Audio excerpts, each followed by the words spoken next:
3.0. Bordes divergentes, origen y evolución del fondo oceánico. El océano es la mayor estructura de la Tierra y cubre más del 70% de la superficie de nuestro planeta. Uno de los principales motivos por los que la hipótesis de la deriva continental de Wegener no se aceptó cuando fue propuesta por primera vez fueron los pocos conocimientos que se tenían del fondo oceánico. Hasta el siglo XX los investigadores utilizaban cuerdas lastradas para medir la profundidad. Mar adentro, la realización de estas mediciones de profundidad, o sondeos, se prolongaba durante horas y podía ser muy imprecisa. Con el desarrollo de nuevas herramientas marinas tras la Segunda Guerra Mundial, nuestro conocimiento acerca de la variada topografía del suelo oceánico aumentó rápidamente. Uno de los descubrimientos más interesantes fue el sistema global de dorsales oceánicas. Esta gran estructura elevada, que se sitúa entre 2 y 3 kilómetros por encima de las cuencas oceánicas adyacentes, es la estructura topográfica más grande de la Tierra. En la actualidad sabemos que las dorsales marcan los bordes divergentes o constructivos de las placas, donde se origina la nueva litosfera oceánica. También sabemos que las profundas fosas oceánicas representan los límites convergentes de placas, donde la litosfera oceánica se subduce hacia el interior del manto. Dado que el proceso de la tectónica de placas crea corteza oceánica en las dorsales centrooceánicas y la consume en las zonas de subducción, la corteza oceánica está renovándose y reciclándose de una manera continua. En este capítulo examinaremos la topografía del fondo oceánico y observaremos los procesos que produjeron sus diversas estructuras. También aprenderemos algo de la composición, la estructura y el origen de la corteza oceánica. Además, examinaremos los procesos que reciclan la litosfera oceánica y consideraremos cómo esta actividad hace que las masas continentales se muevan sobre la superficie del planeta. 3.1. Imagen del fondo oceánico. Si se drenara toda el agua de las cuencas oceánicas, aparecería en los fondos oceánicos una gran variedad de relieves, grandes picos volcánicos, fosas profundas, altiplanos extensos, cadenas montañosas lineales y grandes llanuras. De hecho, el escenario sería casi tan diverso como el que se observa en los continentes. El desarrollo de técnicas que miden la profundidad de los océanos permitió reconocer las estructuras del fondo oceánico. La batimetría es la medición de las profundidades oceánicas y el reconocimiento de la forma o la topografía del suelo oceánico. 3.1.1. Cartografía del fondo oceánico. La variada topografía del fondo oceánico no se reconoció por primera vez hasta el histórico viaje del HMS Challenger, que duró 3 años y medio. Desde diciembre de 1872 hasta mayo de 1876, la expedición Challenger hizo el primer estudio, y quizá todavía el más exhaustivo de todos cuantos se han intentado por parte de una institución y del océano en su conjunto. El viaje, que abarcó 127.500 kilómetros, llevó el barco y a su tripulación de científicos por todos los océanos excepto el Ártico. Durante todo el viaje se obtuvieron muestras del fondo mediante el laborioso trabajo de lanzar por la borda una cuerda lastrada. No muchos años después se amplió el conocimiento adquirido por el Challenger sobre las grandes profundidades oceánicas y su topografía, mediante la colocación de cables transatlánticos, especialmente en el Atlántico Norte. Sin embargo, mientras que una cuerda lastrada era la única manera de medir las profundidades oceánicas, el conocimiento de las estructuras del fondo oceánico permanecería extremadamente limitado. Técnicas batimétricas. En la actualidad se utiliza la energía sónica para medir la profundidad. El procedimiento básico utiliza algún tipo de sonar, acrónimo de Sound Navigation and Ranging, navegación sónica y medición de distancias. Los primeros aparatos que utilizaron el sonido para medir la profundidad, denominados ecosondas, se desarrollaron a principios del siglo XX. Los sonares funcionan transmitiendo una onda sonora, ping, al agua, que produce un eco cuando rebota contra algún objeto, como un organismo marino o el fondo oceánico, figura 1A.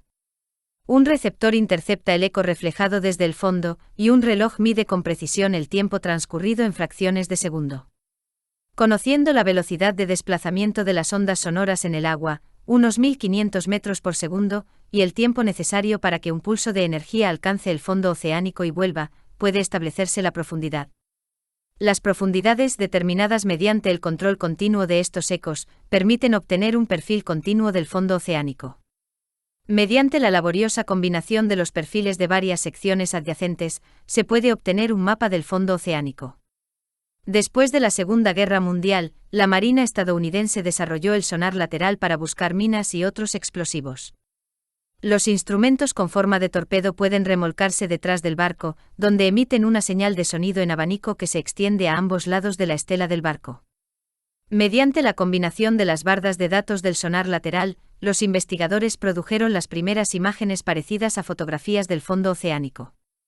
Aunque el sonar lateral proporciona vistas valiosas del fondo oceánico, no proporciona datos batimétricos de profundidad. Este problema no se presenta con los instrumentos de haz múltiple de alta resolución que se desarrollaron durante los años 90. Estos sistemas utilizan fuentes sónicas montadas en el casco de un buque que emiten una señal de sonido, luego registran las reflexiones procedentes del fondo oceánico mediante una serie de receptores estrechamente enfocados y orientados en diferentes ángulos. Por tanto, en vez de obtener la profundidad de un solo punto cada pocos segundos, esta técnica hace posible que un buque de investigación cartografíe las estructuras del fondo oceánico a lo largo de una banda de decenas de kilómetros de ancho, figura 2. Cuando un barco utiliza un sonar de haz múltiple para cartografiar una sección de fondo oceánico, se desplaza por la zona según un modelo de ida y vuelta regularmente espaciado conocido con el nombre bastante adecuado de cortadora de césped. Además, estos sistemas pueden recoger datos batimétricos de una resolución tan alta que pueden discriminar profundidades que difieren en menos de 1 metro. A pesar de su mayor eficacia y resolución, los buques de investigación equipados con sonar de haz múltiple se desplazan tan solo a 10 a 20 km por hora. Serían al menos necesarios 100 buques pertrechados con este equipo, y tardarían centenares de años para cartografiar todo el fondo oceánico. Eso explica por qué solo se ha cartografiado con detalle aproximadamente el 5% del fondo oceánico y por qué todavía no se han cartografiado con sonar extensas zonas del suelo oceánico. Perfiles de reflexión sísmica. Los geólogos marinos también están interesados en la observación de la estructura rocosa debajo de los sedimentos que cubren la mayor parte del fondo oceánico, lo cual puede llevarse a cabo realizando un perfil de reflexión sísmica. Para construir un perfil de este tipo, se producen sonidos de baja frecuencia a través de explosiones, cargas de profundidad, de cañones de aire. Estas ondas sónicas penetran debajo del fondo oceánico y reflejan los contactos entre las capas y las zonas de falla, de la misma manera que el sonar refleja el fondo del mar. En la figura 3 se muestra un perfil sísmico de una porción de la llanura abisal de Madeira, en el Atlántico Oriental. Aunque el fondo oceánico es plano, puede observarse la corteza oceánica irregular enterrada bajo una gruesa acumulación de sedimentos.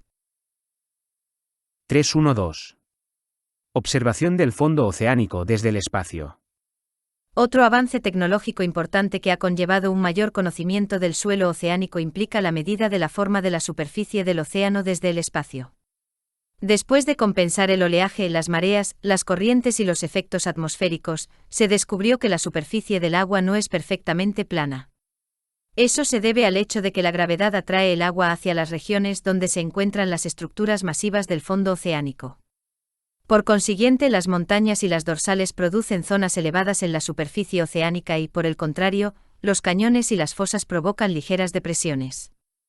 Los satélites equipados con altímetros radar pueden medir estas diferencias sutiles haciendo rebotar microondas en la superficie del mar, figura 4. Estos aparatos pueden medir variaciones tan pequeñas como de 3 a 6 centímetros. Estos datos han añadido mucho al conocimiento de la topografía del suelo oceánico. Cruzados con las mediciones de la profundidad realizadas tradicionalmente con sonar, estos datos se utilizan para realizar mapas detallados del suelo oceánico. 3.1.3. Provincias del fondo oceánico. Los oceanógrafos que estudian la topografía del fondo oceánico han establecido 3 unidades principales: márgenes continentales, cuencas oceánicas profundas y dorsales oceánicas, centrooceánicas. En el mapa de la figura 5 se esbozan estas provincias para el Atlántico Norte y el perfil dibujado a pie de foto muestra la topografía. La dimensión vertical de esos perfiles suele estar exagerada muchas veces, 40 en este caso, para destacar los rasgos topográficos. Sin embargo, la exageración vertical hace que las pendientes mostradas en el perfil del fondo oceánico parezcan ser mucho más empinadas de lo que realmente son. 3.2. Márgenes continentales. Se han identificado 2 tipos principales de márgenes continentales, pasivos y activos. Los márgenes pasivos se encuentran a lo largo de la mayoría de las áreas costeras que rodean el Océano Atlántico y el Índico, entre ellas las costas orientales del norte y el sur de América, así como las áreas costeras de Europa y África. Los márgenes pasivos no se sitúan a lo largo de un borde de placa activo y, por consiguiente, experimentan muy poco volcanismo y pocos terremotos. Son lugares donde se acumulan los materiales procedentes de la meteorización y la erosión de las masas de tierra adyacentes, que forman una cuña gruesa y ancha de sedimentos relativamente inalterados. Por el contrario, los márgenes continentales activos aparecen allí donde la litosfera oceánica está siendo subducida debajo del borde de un continente. El resultado es un margen relativamente estrecho constituido por sedimentos muy deformados que fueron arrancados de la placa litosférica descendente. Los márgenes continentales activos son comunes alrededor del borde del Pacífico, donde son paralelos a las fosas submarinas, véase recuadro 1. 3.2.1. Márgenes continentales pasivos. El margen continental pasivo consiste en la plataforma continental, el talud continental y el pie de talud, figura 6. Plataforma continental. La plataforma continental es una superficie sumergida, suavemente inclinada, que se extiende desde la línea de costa hacia el borde de las cuencas oceánicas profundas. Dado que está sobre la corteza continental, se trata claramente de una extensión inundada de los continentes. La anchura de la plataforma varía mucho. Aunque es casi inexistente en los bordes de algunos continentes, la plataforma se extiende mar adentro más de 1.500 kilómetros a lo largo de otros. Como media, la plataforma continental tiene 80 kilómetros de ancho y 130 metros de profundidad en su borde orientado hacia el mar adentro. La inclinación media de la plataforma continental es solo de 1/10 parte de 1 grado, una pendiente de alrededor de 2 metros por kilómetro. La pendiente es tan ligera que a un observador le parecería una superficie horizontal. Aunque las plataformas continentales representan solo el 7,5% del área cubierta por los océanos, tienen una gran importancia económica y política, porque contienen importantes depósitos minerales, entre ellos grandes reservas de petróleo y gas natural, así como enormes depósitos de arena y grava. Las aguas de la plataforma continental contienen también importantes bancos de peces, que son fuentes significativas de alimento. Aunque la plataforma continental carece prácticamente de estructuras, algunas áreas están recubiertas por extensos depósitos glaciares y, por tanto, son bastante escarpadas. Además, algunas plataformas continentales están divididas por grandes valles que van desde la línea de costa hasta aguas profundas. Muchos de esos valles de plataforma son las extensiones mar adentro de los valles fluviales de los continentes adyacentes. Según parece, esos valles fueron excavados durante el Pleistoceno, periodo glacial. Durante ese momento se acumularon grandes cantidades de agua en enormes glaciares de casquete sobre los continentes.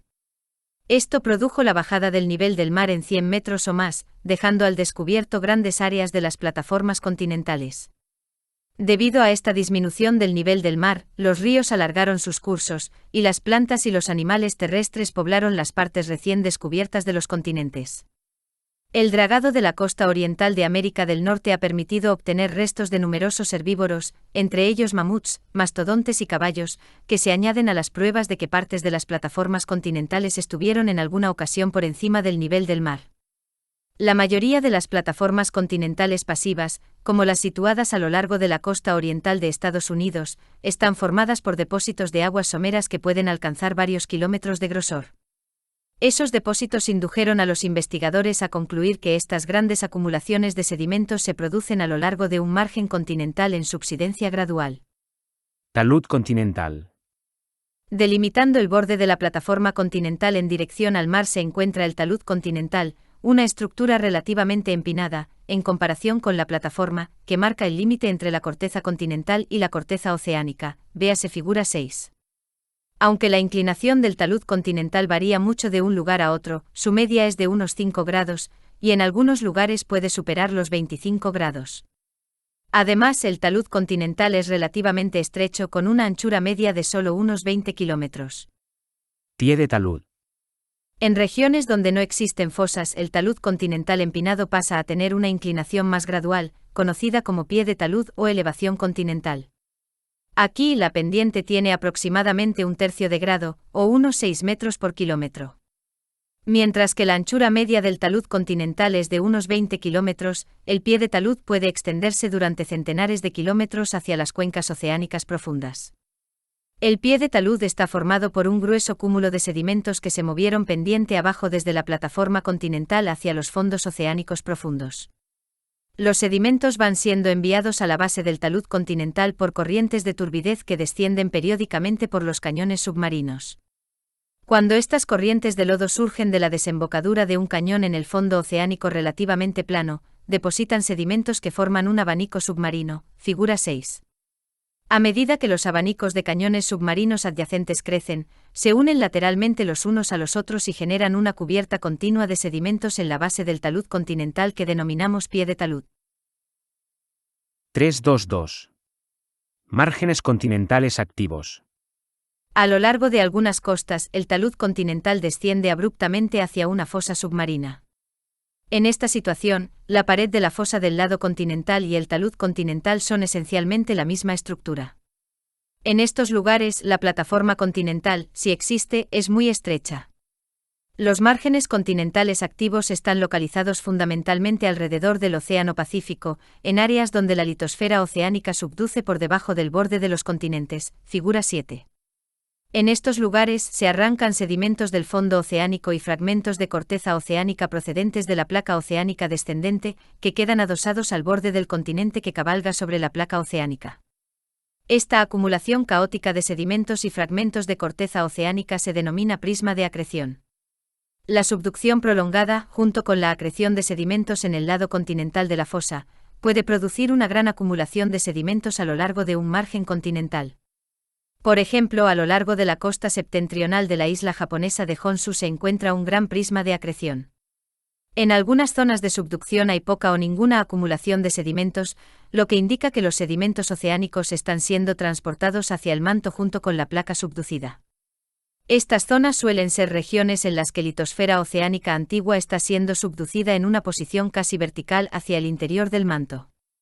En estos puntos el margen continental es muy estrecho, pues la fosa puede encontrarse a tan solo 50 kilómetros de la costa. 3.3. Características de las cuencas oceánicas profundas. Entre el margen continental y el sistema de dorsales oceánicas se encuentran las cuencas oceánicas profundas, véase figura 5. El tamaño de esta región, casi el 30% de la superficie terrestre, es aproximadamente comparable al porcentaje de la superficie que está por encima del nivel del mar. En esta zona existen regiones notablemente planas, conocidas como llanuras abisales, picos volcánicos elevados, llamados montes submarinos y guyots, fosas submarinas, que son depresiones lineales extremadamente profundas del fondo oceánico, y grandes provincias basálticas de inundación llamadas mesetas oceánicas. 3.3.1. Fosas submarinas. Las fosas submarinas son franjas largas y relativamente estrechas, que constituyen las partes más profundas del océano, tabla 1. Muchas de las fosas están localizadas a lo largo de los bordes del Océano Pacífico, figura 8, donde muchas superan los 10.000 metros de profundidad. En la Challenger Deep, una parte de la fosa de las Marianas, se han medido 11.022 metros por debajo del nivel del mar, lo cual la convierte en la parte conocida del océano más profunda. Solo hay dos fosas en el Océano Atlántico, la fosa de Puerto Rico, adyacente al Arco de las Antillas Menores, y la fosa de la Sandwich del Sur. Aunque las fosas submarinas representan solo una porción pequeña del área del fondo oceánico, son estructuras geológicas muy significativas. Las fosas son puntos de convergencia de placas donde las placas litosféricas subducen y se hunden de vuelta hacia el manto. Además de los terremotos creados cuando una placa roza a otra, también la actividad volcánica está asociada a esas regiones. Recordemos que la liberación de volátiles, en especial agua, desde una placa descendente desencadena la fusión en la cuña de la astenosfera situada por encima de ella. Este material migra lentamente hacia arriba y produce actividad volcánica en la superficie. Por tanto, suele haber una hilera de volcanes activos en forma de arco, denominada arco de islas volcánicas, paralela a las fosas. Además, los arcos volcánicos continentales, como los que constituyen parte de los Andes y la cordillera Cascade, son paralelos a las fosas que se encuentran adyacentes a los márgenes continentales. La gran cantidad de fosas y la actividad volcánica asociada a lo largo de los bordes del Océano Pacífico explica por qué la región se conoce como el Anillo de Fuego. 332. Llanuras abisales. Las llanuras abisales son estructuras profundas increíblemente planas, de hecho, es probable que esas regiones sean los lugares más horizontales de la Tierra. La llanura abisal situada cerca de la costa de Argentina, por ejemplo, tiene un relieve inferior a 3 metros a lo largo de una distancia superior a 1.300 kilómetros. La monótona topografía de las llanuras abisales está interrumpida ocasionalmente por la cima de una estructura volcánica parcialmente enterrada. Utilizando métodos de prospección sísmica, instrumentos que generan señales para penetrar muy por debajo del fondo oceánico, los investigadores han determinado que las llanuras abisales deben su topografía, relativamente carente de rasgos, a las grandes acumulaciones de sedimentos que han enterrado un fondo oceánico por lo demás escarpado, véase figura 3. La naturaleza de los sedimentos indica que esas llanuras consisten fundamentalmente en sedimentos transportados mar adentro por las corrientes de turbidez, depósitos que han precipitado fuera del agua marina, y caparazones y esqueletos de organismos marinos microscópicos. Las llanuras abisales se encuentran en todos los océanos. Sin embargo, el océano Atlántico tiene las llanuras abisales más extensas porque tiene pocas fosas que actúen como trampas para los sedimentos transportados desde el talud continental. 333. Montes submarinos, buyots y llanuras oceánicas. Los suelos oceánicos están salpicados de volcanes en escudo denominados montes submarinos, que pueden elevarse centenares de metros por encima de la topografía circundante. Se ha calculado que hay entre 22.000 y 55.000 montes submarinos en la superficie del fondo oceánico, de los cuales menos de 2.000 son activos. Aunque estos picos cónicos se han encontrado en todos los océanos, el mayor número se ha identificado en el Pacífico. Además, los montes submarinos suelen formar cadenas lineales o, en algunos casos, una dorsal volcánica más continua, que no debe confundirse con las dorsales centrooceánicas. Algunas dorsales, como la cadena de montes submarinos de Hawái Emperador en el Océano Pacífico, que se extiende desde las islas Hawái hasta la fosa de las Aleutianas, se forman encima de un punto caliente volcánico asociado con una pluma del manto. Otras nacen cerca de las dorsales oceánicas, bordes divergentes en los que las placas se separan. Si el volcán crece lo suficiente antes de que el movimiento de las placas lo aleje de la fuente magmática, la estructura emerge en forma de isla. Ejemplos de islas volcánicas en el Atlántico son las Azores, Ascensión, Tristán da Cunha y Santa Elena. Durante la época en la que existen como islas, algunos de esos volcanes son erosionados hasta alcanzar un relieve plano próximo al del nivel del mar por la acción de la meteorización, los procesos gravitacionales, las olas y el agua superficial. A lo largo de un periodo de millones de años, las islas se van hundiendo y desaparecen bajo la superficie del agua de una manera gradual, a medida que el movimiento de las placas las van separando lentamente de la dorsal oceánica o el punto caliente donde se originaron, véase recuadro 2. Esos montes submarinos sumergidos de cúspide plana, se denominan buyots. Las plumas del manto también generan grandes llanuras oceánicas, que se parecen a las provincias basálticas de inundación que se hallan en los continentes. Ejemplos de estas extensas estructuras volcánicas son las llanuras de Ontón Java y del Caribe, que se formaron a partir de grandes emisiones de lavas basálticas fluidas sobre el fondo oceánico.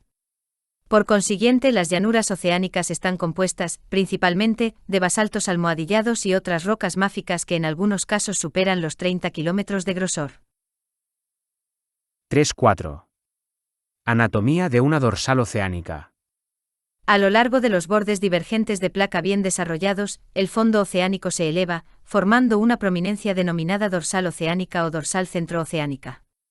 Nuestro conocimiento del sistema de dorsales oceánicas procede de la exploración del fondo oceánico, las muestras obtenidas de perforaciones profundas, la inspección visual mediante sumergibles, e incluso de la inspección de primera mano de capas del fondo oceánico que se hayan desplazado hacia tierra a lo largo de los bordes convergentes de placa. Una dorsal oceánica se caracteriza por su posición elevada, gran cantidad de fallas y sismos, alto flujo térmico y numerosas estructuras volcánicas. El sistema de dorsales oceánicas interconectadas es el rasgo topográfico de más longitud de la superficie terrestre, supera los 70.000 kilómetros de longitud. Representando el 20% de la superficie terrestre, el sistema de dorsales oceánicas serpentea por los principales océanos como las costuras de una pelota de béisbol, figura 9. Típicamente, la cresta de esta estructura lineal se sitúa entre 2 y 3 kilómetros por encima de las cuencas oceánicas profundas adyacentes y marca los bordes de placa donde se crea nueva corteza oceánica. Obsérvese en la figura 9 que las grandes secciones del sistema de dorsales oceánicas han recibido su nombre según sus localizaciones en el interior de diferentes cuencas oceánicas. Lo ideal sería que las dorsales ocuparan el centro de las cuencas oceánicas, donde se denominan dorsales centrooceánicas. Eso es cierto para la dorsal centroatlántica, que está situada en el centro del Atlántico, más o menos paralela a los bordes de los continentes a ambos lados, figura 9A. Eso también es cierto para la dorsal centroíndica, pero obsérvese que la dorsal del Pacífico Oriental está desplazada hacia el lado oriental del Océano Pacífico, figura 9BC. El término dorsal puede llevar a equívocos, ya que no se trata de estructuras estrechas y escarpadas, tal como el término implica, sino que tienen anchuras que van de 1000 a 4000 kilómetros y el aspecto de una gran elevación alargada que suele exhibir una topografía irregular.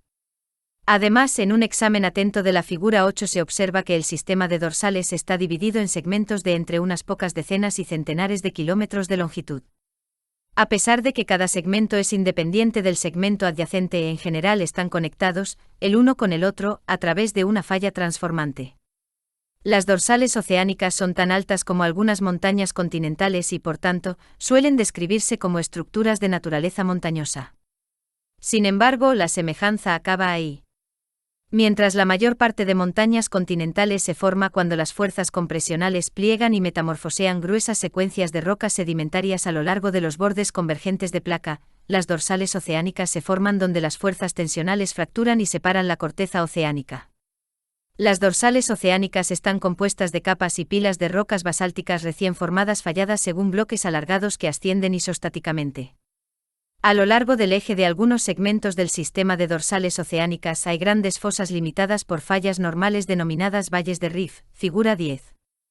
Estas estructuras pueden superar los 50 kilómetros de ancho y los 2000 metros de profundidad. Dado que contienen bloques fallados e inclinados de corteza oceánica, así como conos volcánicos que han crecido sobre fondo oceánico recién formado, los valles de Riff suelen exhibir una topografía escarpada. El nombre Valle de Riff se ha aplicado a estas estructuras porque son muy parecidas a los valles de Riff continentales. Un buen ejemplo de ello es el Riff del este de África. Topográficamente, los flancos externos de la mayoría de las dorsales están relativamente hundidos, excepto los picos volcánicos aislados, y se elevan de manera muy gradual, pendientes inferiores a 1 grado, hacia el eje de la dorsal. Cerca de las crestas, la topografía se hace más escarpada a medida que las estructuras volcánicas y los valles limitados por fallas que tienden a ser paralelos al eje de la dorsal van adquiriendo más notoriedad. La topografía más escarpada se encuentra en las dorsales que tienen grandes valles de Riff. Debido a su accesibilidad a los investigadores americanos y europeos, algunas partes de la dorsal centroatlántica se han estudiado de una manera considerablemente detallada, figura 10. Se trata de una ancha estructura sumergida que se eleva de 2.500 a 3.000 metros por encima del fondo de la cuenca oceánica adyacente. En algunos lugares, como en Islandia, la dorsal se ha elevado incluso por encima del nivel del mar, figura 9. Aunque casi a lo largo de toda su longitud, este borde de placa divergente se encuentra muy por debajo del nivel del mar. Otro rasgo destacado de la dorsal centroatlántica es su profundo valle de Riff lineal que se extiende a lo largo del eje de la dorsal. Mediante barcos y sumergibles, así como equipos de sonar lateral sofisticados, se han obtenido imágenes de este valle de Riff en beneficio de las investigaciones actuales y futuras. En algunos lugares el ancho de este valle mide más de 30 kilómetros y está limitado por paredes de unos 1.500 metros de altura, lo cual lo convierte en una estructura comparable a la parte más profunda y más ancha del Gran Cañón de Arizona. 3.5. Origen de la litosfera oceánica. Las dorsales oceánicas representan los bordes constructivos de placa en los que se origina nueva litosfera oceánica.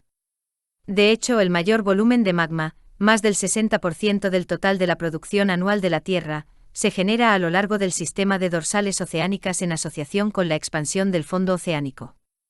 Conforme las placas divergen, se crean fracturas en la corteza oceánica que se llenan inmediatamente de roca fundida que asciende, procedente de la astenosfera caliente inferior.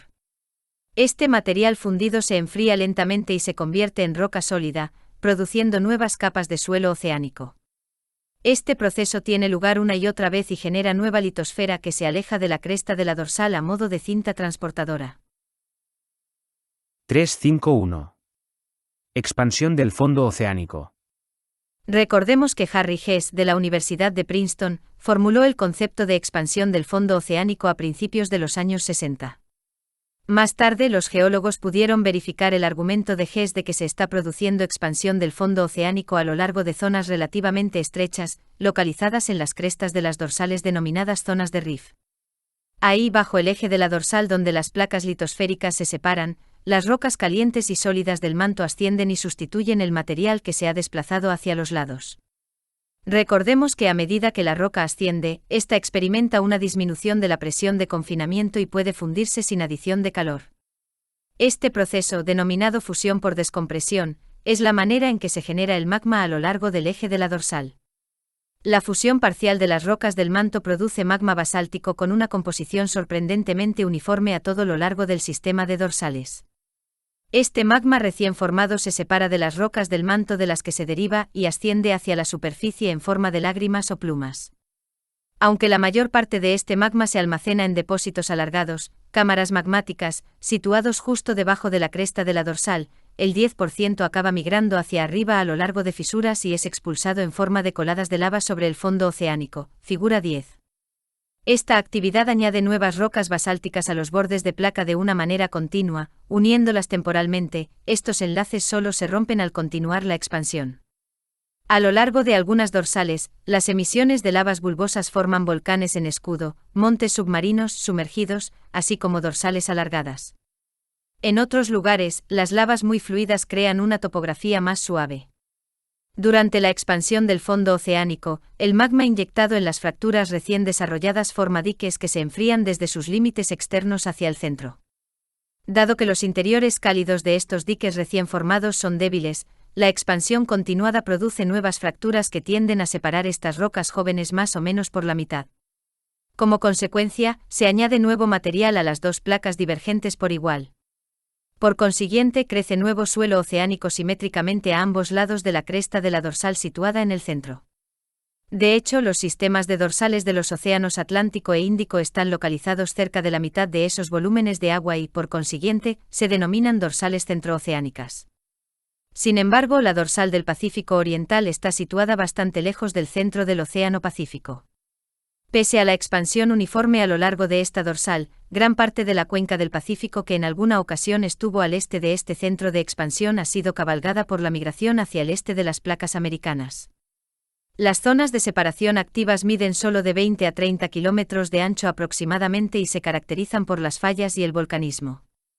En estos lugares los grandes trozos de corteza oceánica se desplazan a lo largo de fallas normales y producen una topografía escarpada compuesta de bloques fallados inclinados, horsts y gravens paralelos al eje del centro de expansión.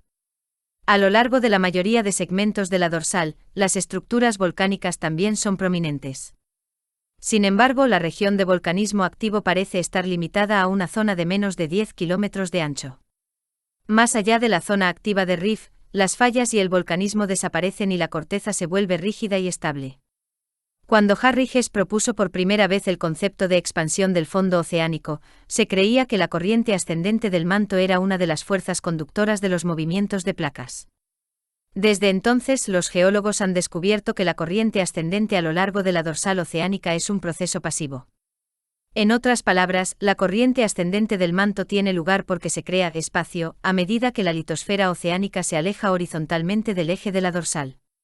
Por el contrario, las plumas del manto que se originan en la profundidad del manto ascienden porque son más calientes y, por tanto, más ligeras que las rocas del manto circundantes. 3.5.2. ¿Por qué las dorsales oceánicas están elevadas? La razón principal que explica la posición elevada del sistema de dorsales es el hecho de que la litosfera oceánica recién creada está caliente, ocupa más volumen y, por tanto, es menos densa que las rocas más frías de las cuencas oceánicas profundas. A medida que la corteza basáltica recién formada se aleja de la cresta de la dorsal, se enfría desde arriba a medida que el agua marina circula a través de los poros y fracturas de la roca. También se enfría porque se aleja de la zona de corriente ascendente, que es la principal fuente de calor. Como consecuencia, la litosfera se enfría de manera gradual, se contrae y se hace más densa. Esta contracción térmica explica en parte las mayores profundidades oceánicas que existen lejos de las dorsales. Se tardan casi 80 millones de años antes de que cese completamente el enfriamiento y la contracción. Durante este tiempo, las rocas que formaron parte del sistema de dorsales oceánicas elevadas se localizan en las cuencas oceánicas profundas, donde están cubiertas por gruesas acumulaciones de sedimentos. A medida que la litosfera se aleja de la cresta de la dorsal, el enfriamiento también provoca un aumento gradual del grosor de la litosfera. Eso se produce porque el límite entre la litosfera y la astenosfera se basa en las propiedades mecánicas del material del manto, que dependen de la temperatura. Recordemos que la litosfera es la capa externa fría y rígida de la Tierra, mientras que la astenosfera es una zona comparativamente caliente y débil. Conforme el material del manto superior envejece, se enfría, se vuelve rígido. Por tanto, la porción superior de la astenosfera se convierte en litosfera simplemente mediante el enfriamiento. La litosfera oceánica recién formada continuará engrosándose durante unos 80 millones de años. Luego su grosor se mantiene relativamente constante hasta que subduce. 353. Velocidades de expansión y topografía de las dorsales. Cuando se estudiaron en detalle varios segmentos del sistema de dorsales oceánicas, se descubrieron numerosas diferencias. Parece que muchas de estas diferencias están controladas por las velocidades de expansión. Uno de los principales factores controlados por las velocidades de expansión es la cantidad de magma generado en una zona de rift. En los centros de expansión rápida, la divergencia se produce a una mayor velocidad que en los centros de expansión lentos, lo cual tiene como consecuencia una mayor cantidad de magma que asciende del manto. Por consiguiente, las cámaras magmáticas situadas debajo de los centros de expansión rápida tienden a ser estructuras mayores y más permanentes que las asociadas con los centros de expansión más lentos. Además, la expansión a lo largo de los centros de expansión rápida parece ser un proceso relativamente continuo en el rifting y la corriente ascendente se producen a todo lo largo del eje de la dorsal. Por el contrario, la fractura en los centros de expansión lenta parece ser más episódica y los segmentos de la dorsal pueden permanecer dormidos durante extensos periodos de tiempo. A las velocidades de expansión comparativamente lentas de 1 a 5 centímetros anuales, como sucede en las dorsales centroatlántica y centroíndica, se desarrollan valles de rift prominentes a lo largo de la cresta de la dorsal, figura 11A. Recordemos que estas estructuras pueden medir 50 kilómetros de ancho y más de 2.000 metros de profundidad. Aquí el desplazamiento de grandes fragmentos de corteza oceánica a lo largo de fallas casi verticales contribuye a la topografía característicamente escarpada de estos valles de rift. Además, las estructuras volcánicas tienden a formar conos individuales. Por el contrario, en los centros de expansión rápida, los conos volcánicos tienden a solaparse o pueden incluso desarrollarse en una dorsal volcánica alargada, produciendo una topografía más suave. A lo largo de la dorsal de las Galápagos y en la sección más septentrional de la dorsal del Pacífico Oriental, la norma es una velocidad de expansión intermedia de 5 a 9 centímetros anuales. En estos lugares, los valles de rift que se desarrollan son superficiales, con profundidades a menudo inferiores a los 200 metros, y su topografía tiende a ser suave en comparación con los que exhiben velocidades de expansión más lentas.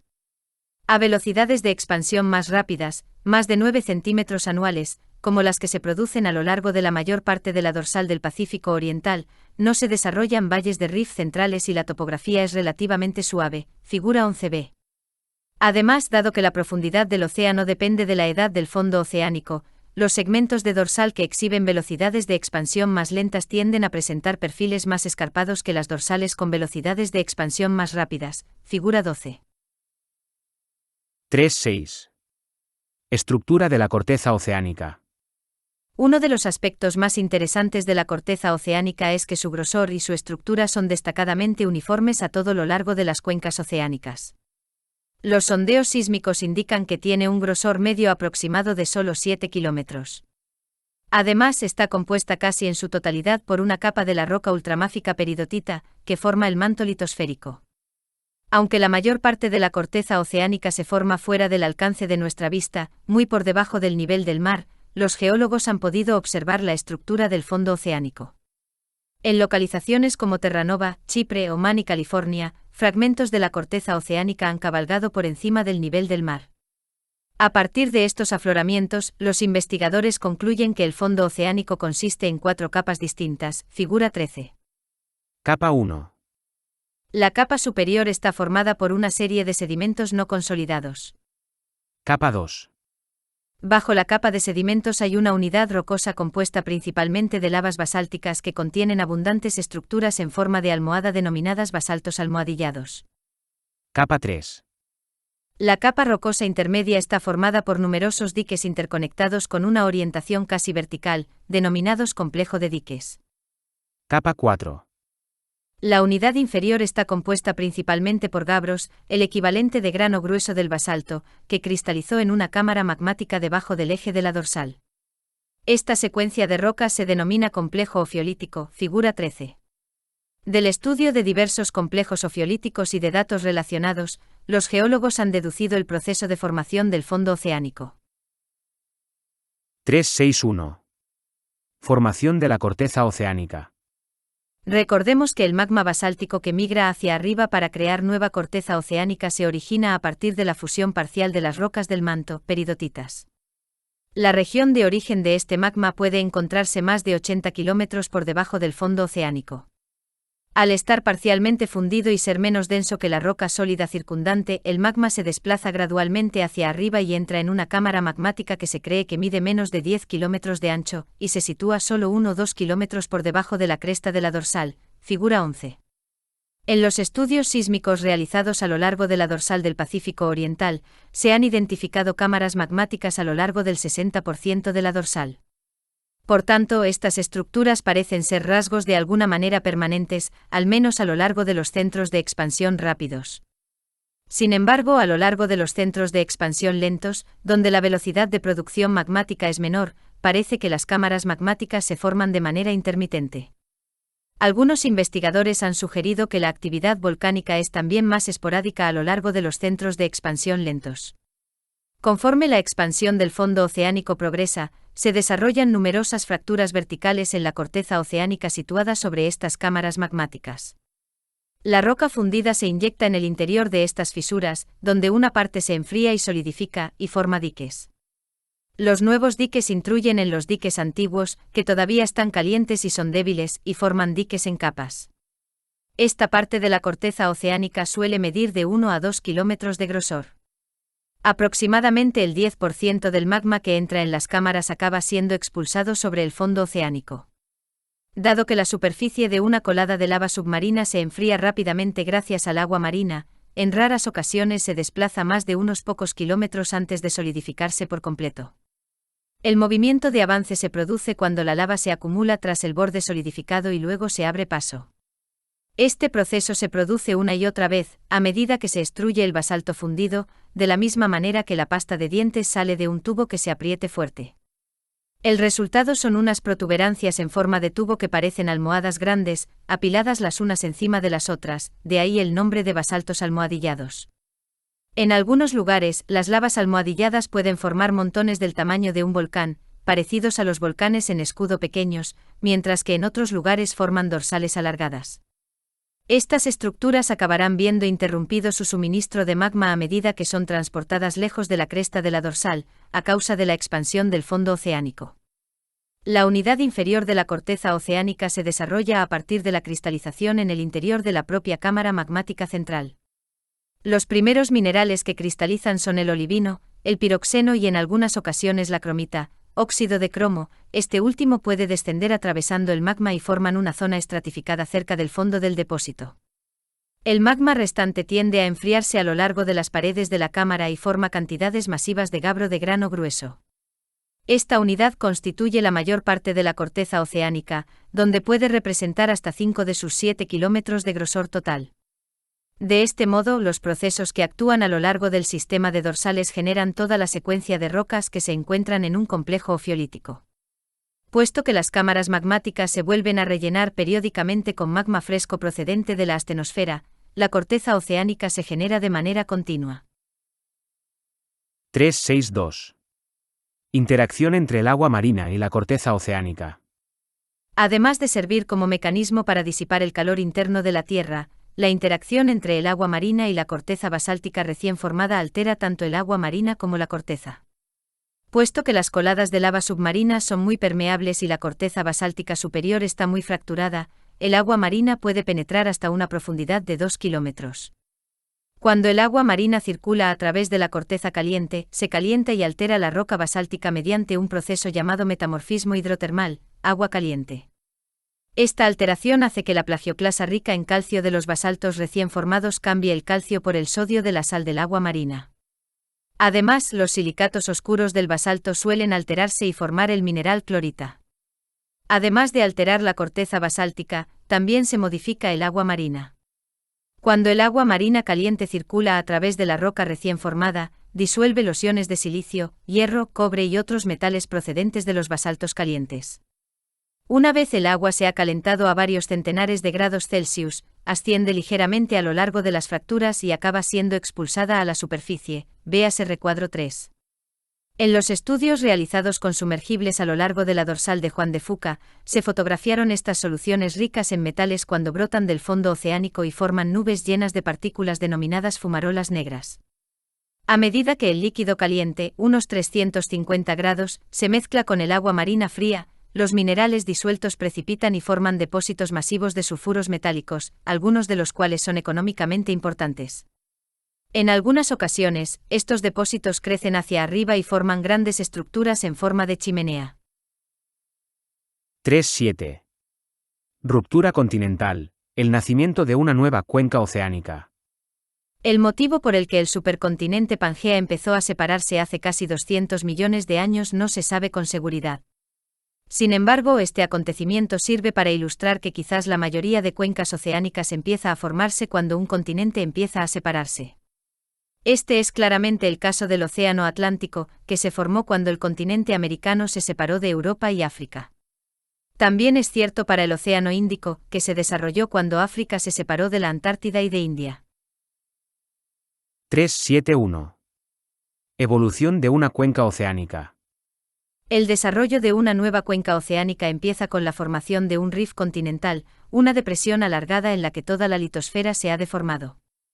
Ejemplos de rifts continentales son el rift de África Oriental, el rift del Baikal, al sur de la Siberia Central, el Valle del Rin, noroeste de Europa, el rift de Río Grande y la provincia Basen and Rhein del oeste de los Estados Unidos. Parece que los rifts continentales se forman en gran variedad de entornos tectónicos y pueden terminar con la separación de un continente.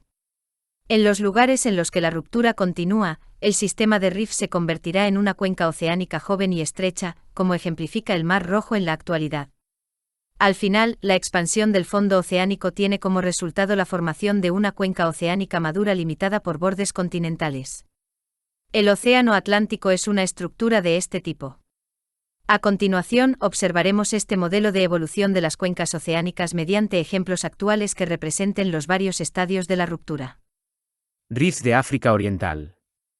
Un ejemplo de rift continental activo es el rift de África Oriental, que se extiende a través del África Oriental a lo largo de unos 3.000 kilómetros. Más que constituir un solo rift, el rift de África Oriental está formado por varios valles interconectados de algún modo que se separan en una sección oriental y otra occidental alrededor del lago Victoria, figura 14. Todavía se debate si este rift se convertirá en un centro de expansión, donde la subplaca somalí se separará del continente africano. No obstante, se cree que el rift de África Oriental representa el estadio inicial de la fractura de un continente. El periodo de fracturación más reciente empezó hace unos 20 millones de años cuando una corriente ascendente del manto intruyó en la base de la litosfera, figura 15a. El ascenso ligero de la litosfera calentada hizo que la corteza adoptara forma de domo. Como consecuencia, la corteza superior se rompió a lo largo de fallas normales de gran ángulo y produjo bloques hundidos, o gravens, mientras que la corteza inferior se deformó por el estiramiento dúctil, figura 15b. Como se muestra en la figura 14, en los valles hundidos, se formó una serie de lagos limitados por acantilados inclinados de miles de metros de altura.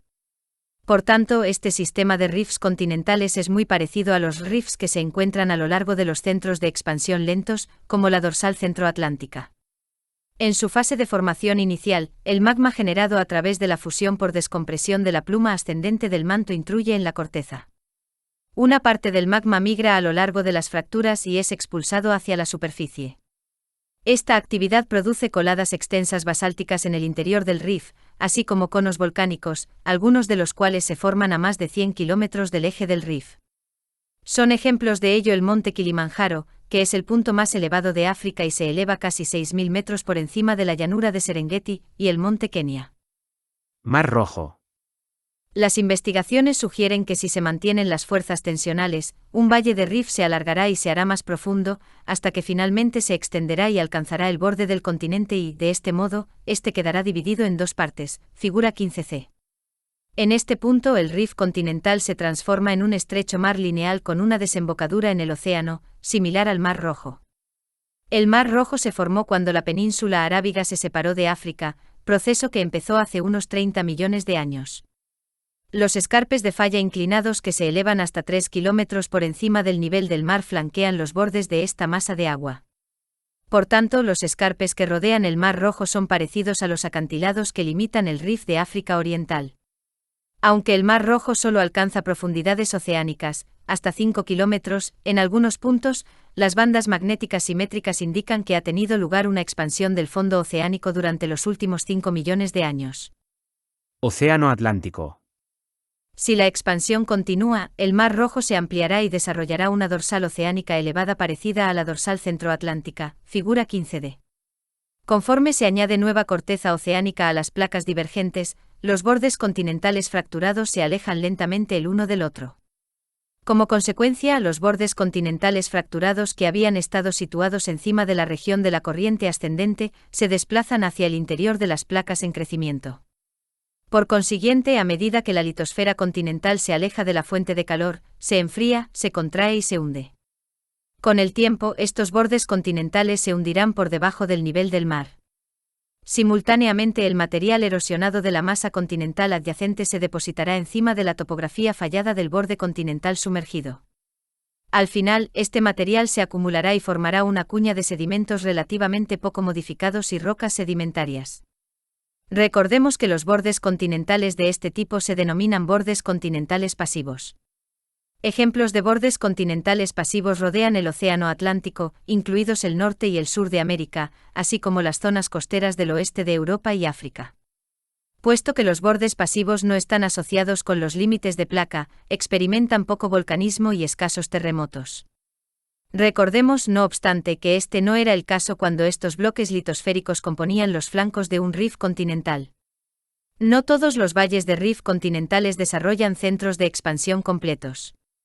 Un rift abortado recorre el centro de los Estados Unidos y se extiende desde el lago Superior hasta el centro de Kansas, figura 16.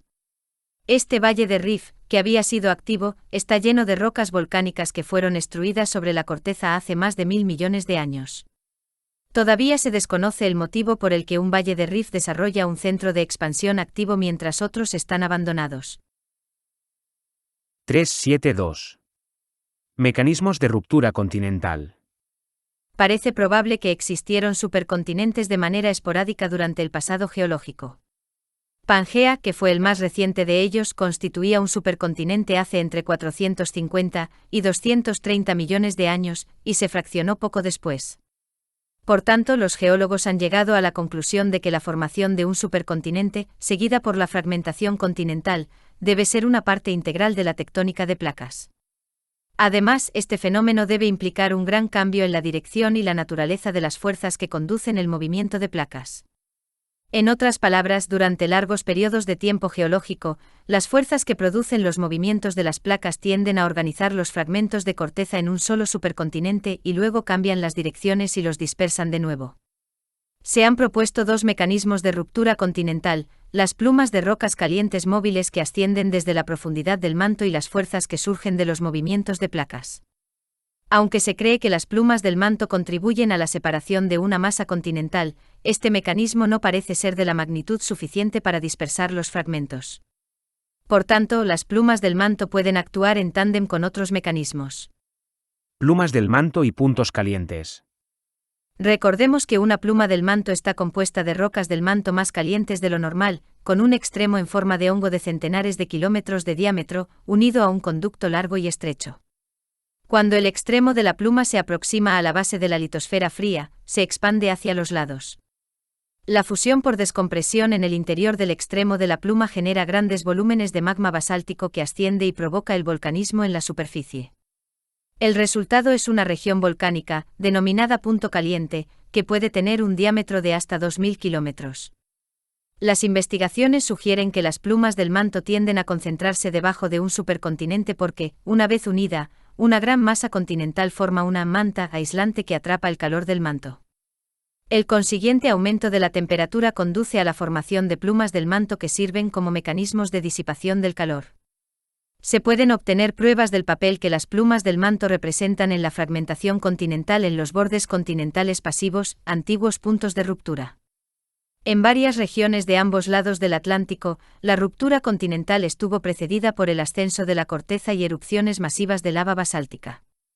Son ejemplos los basaltos de inundación de Etendeca, al suroeste de África, y la provincia basáltica de Paraná, en Suramérica, figura 17a. Hace unos 130 millones de años, cuando Suramérica y África estaban unidas en una sola masa continental, las grandes erupciones de lava produjeron una gran llanura basáltica continental, figura 17b. Poco después de este acontecimiento, el Atlántico Sur empezó a abrirse, separando la provincia basáltica en lo que ahora son las llanuras basálticas de Etendeca y Paraná. A medida que crecía la cuenca oceánica, el tallo de la pluma produjo una hilera de montes submarinos a cada lado de la dorsal recién formada, figura 17a. La zona actual de actividad del punto caliente se centra alrededor de la isla volcánica de Tristán da Cunha, que se encuentra sobre la dorsal centroatlántica. Se cree que hace unos 60 millones de años otra pluma del manto inició la separación de Groenlandia del norte de Europa.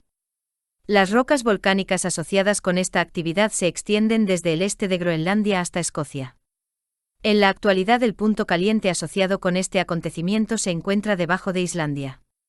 A partir de estos estudios, los geólogos han concluido que las plumas del manto han desempeñado un papel en el desarrollo de al menos algunos rifts continentales. En estas regiones, la ruptura empezó cuando una pluma caliente del manto alcanzó la base de la litosfera y provocó el abombamiento y la debilitación de la corteza subyacente. A medida que la corteza ascendía ligeramente, se estiraba y desarrollaba rifts parecidos a los que se encuentran en el África Oriental. Al mismo tiempo, la fusión por descompresión del extremo de la pluma condujo a grandes erupciones de lavas basálticas.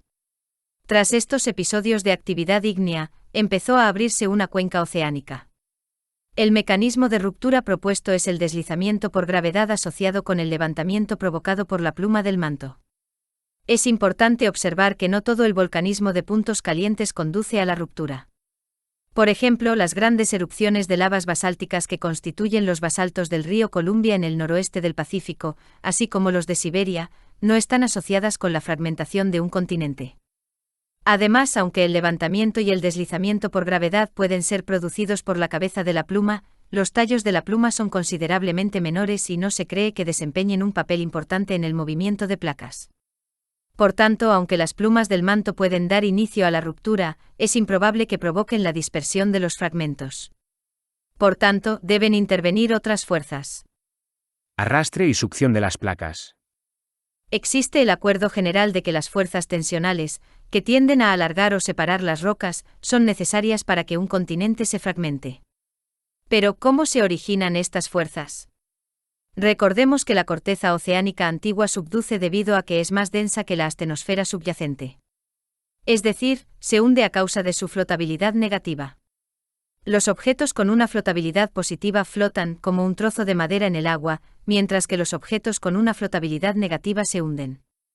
En situaciones en las que un continente está unido a un fragmento de la litosfera oceánica en subducción, este será arrastrado hacia la fosa.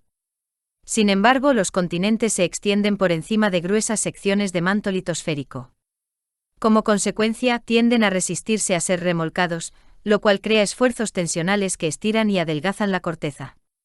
El hecho de si el arrastre de placas puede separar un continente es todavía objeto de estudio.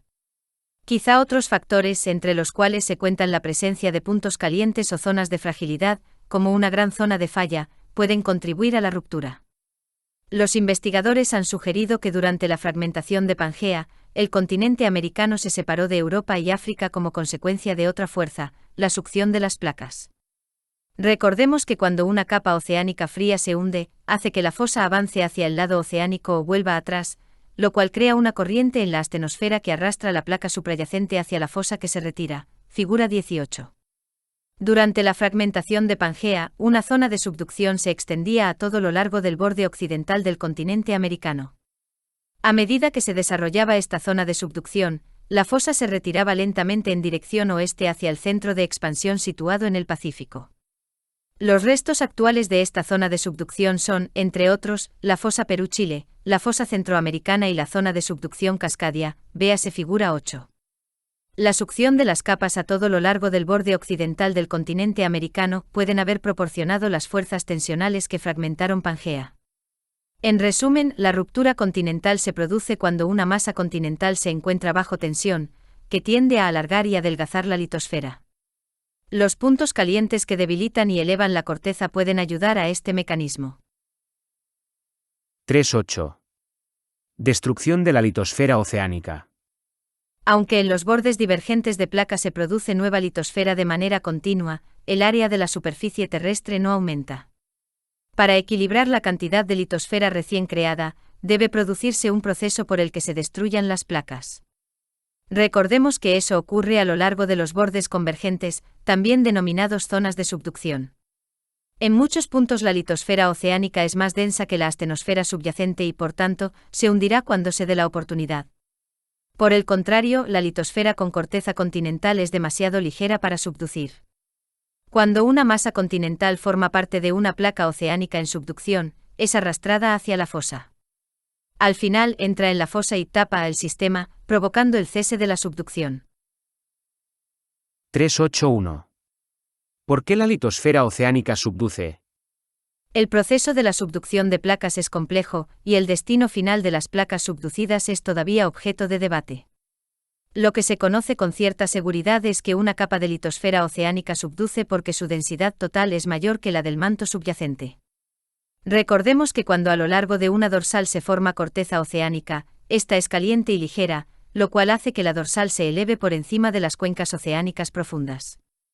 No obstante, a medida que la litosfera oceánica se aleja de la dorsal, se enfría y se engrosa. Después de alrededor de 15 millones de años, una capa oceánica tiende a ser más densa que la astenosfera que la aguanta. En algunas partes del Pacífico occidental, una porción de la litosfera oceánica tiene casi 180 millones de años de antigüedad. Se trata de la parte más gruesa y densa de los océanos actuales. Las placas en subducción de esta región descienden típicamente a ángulos próximos a los 90 grados, figura 19a. Los puntos en los que las placas subducen a estos ángulos tan inclinados se encuentran en asociación con las fosas de las Tonga, las Marianas y las Kuriles. Cuando un centro de expansión está situado cerca de una zona de subducción, la litosfera oceánica es todavía joven y por tanto caliente y ligera. Por tanto, el ángulo de descenso de estas placas es pequeño, figura 19b. Incluso es posible que una masa continental monte sobre la litosfera oceánica antes de que esta última se haya enfriado lo suficiente como para subducir realmente. En esta situación, la capa puede flotar tanto que en lugar de hundirse en el manto, se mueve horizontalmente por debajo de un bloque de litosfera continental. Este fenómeno se denomina subducción flotante. Se cree que las placas ligeras acaban hundiéndose cuando se enfrían suficientemente y su densidad aumenta. Es importante observar que es el manto litosférico, situado debajo de la corteza oceánica, el que conduce la subducción. Incluso cuando la corteza oceánica es bastante antigua, su densidad es de 3,0 gramos por centímetro cúbico, que es una densidad menor que la de la astenosfera subyacente con una densidad de alrededor de 3,2 gramos por centímetro cúbico. La subducción se produce solo porque el manto litosférico frío es más denso que la astenosfera más cálida. En algunos puntos, la corteza oceánica es inusualmente gruesa porque contiene una cadena de montes submarinos. Aquí la litosfera puede tener la cantidad suficiente de material de la corteza y, por tanto, la suficiente flotabilidad para impedir o al menos modificar la subducción. Esta parece ser la situación en dos zonas a lo largo de la fosa de Perú-Chile, donde el ángulo de inclinación es bastante pequeño, alrededor de 10 a 15 grados. Los ángulos bajos suelen tener como consecuencia una fuerte interacción entre la capa descendente y la placa suprayacente.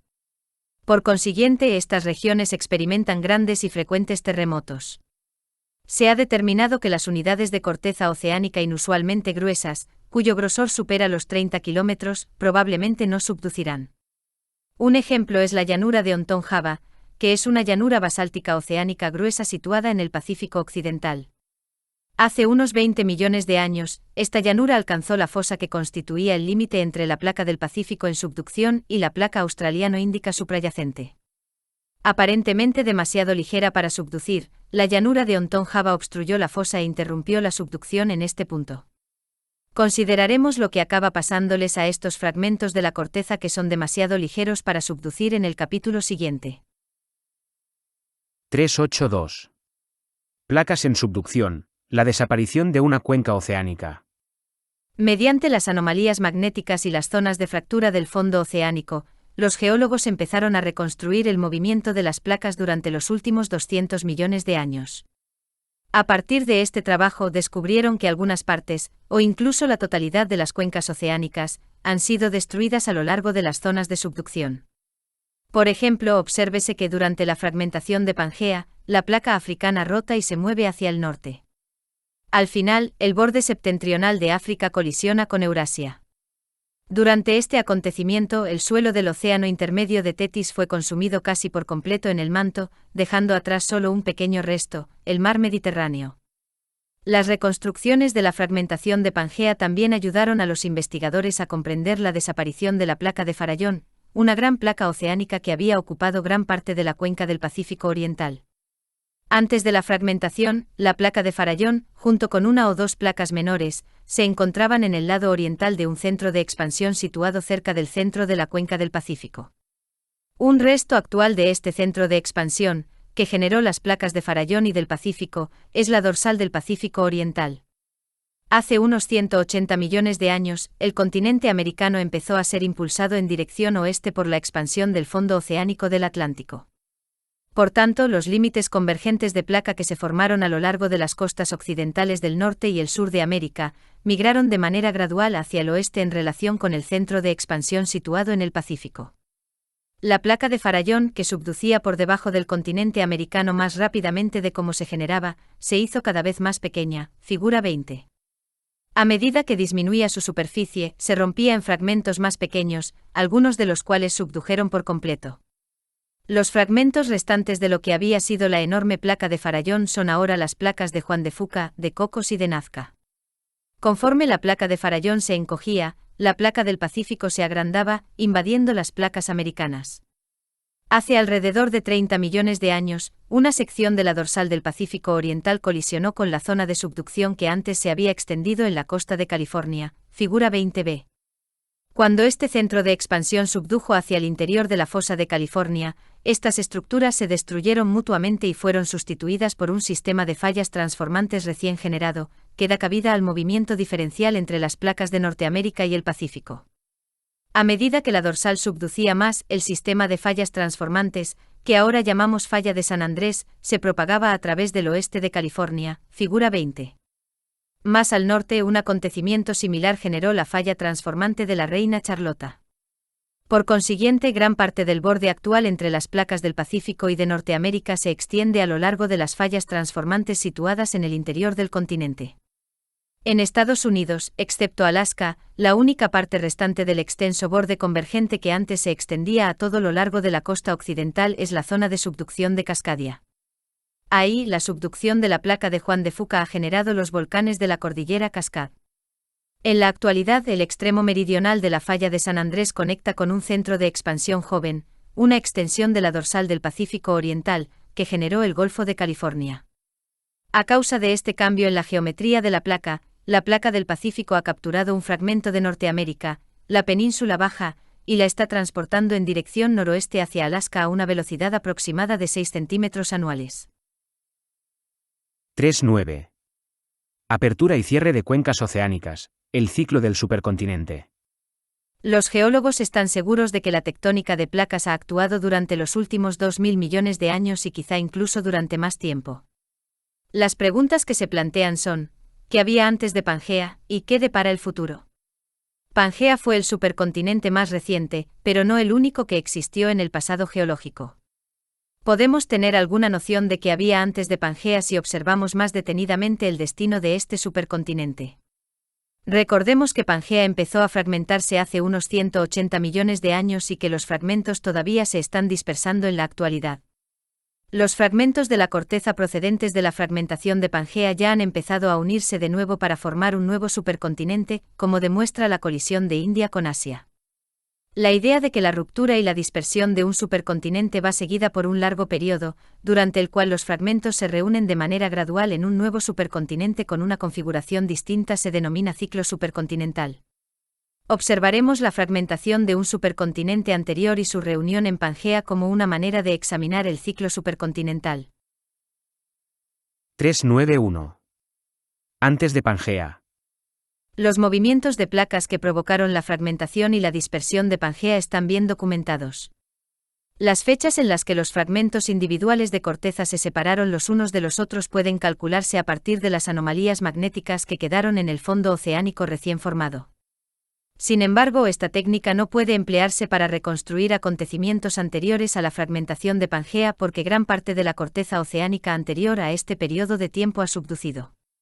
No obstante, los geólogos han podido reconstruir las posiciones de los continentes en periodos anteriores, utilizando los caminos aparentes de migración de los polos, los datos paleoclimáticos y las estructuras geológicas antiguas coincidentes, como los cinturones montañosos y las formaciones rocosas.